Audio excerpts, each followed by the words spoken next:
خواب میں اگر حضور پاک صلی اللہ علیہ وسلم کی زیارت کرنی ہو تو شیخ عبدالحق محدث دہلوی رحمۃ اللہ علیہ نے 2 وظائف لکھے ہیں۔ ایک انہوں نے یہ لکھا ہے کہ انسان شب جمعہ میں 2 رکعت نفل ادا کرے اور ہر رکعت میں 11 مرتبہ آیت الکرسی اور 11 مرتبہ قل هو اللہ احد پڑھے۔ سورہ فاتحہ ایک دفعہ پڑھ لی، اس کے بعد 11 مرتبہ آیت الکرسی اور 11 مرتبہ قل هو اللہ احد پڑھے، اور تسلی کے ساتھ 2 رکعت پوری کر کے سلام پھیر لے، اور سلام پھیرنے کے بعد یہ والا درود شریف 100 مرتبہ پڑھے۔ اللہم صلی علی محمد النبی الامی وآلہ واصحابہ وسلم۔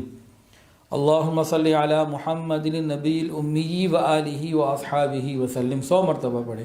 لکھتے ہیں کہ انشاءاللہ 3 جمعرات نہ گزرنے پائیں گی کہ یہ اللہ تعالیٰ نعمت عطا فرما دیں گے۔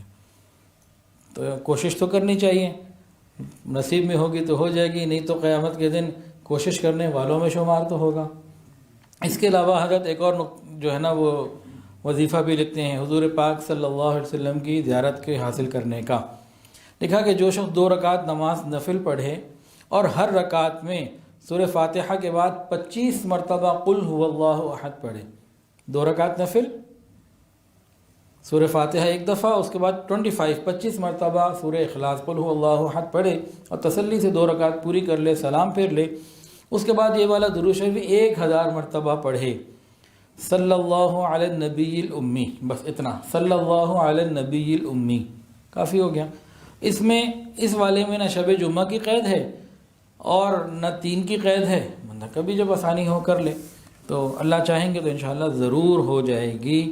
اور اصل کام یہ ہے کہ ان چیزوں کے ساتھ ساتھ انسان درود شریف کی کثرت، زیارت نبی کے لیے درود شریف کی کثرت، اتباع سنت، ان چیزوں کا اہتمام کرے۔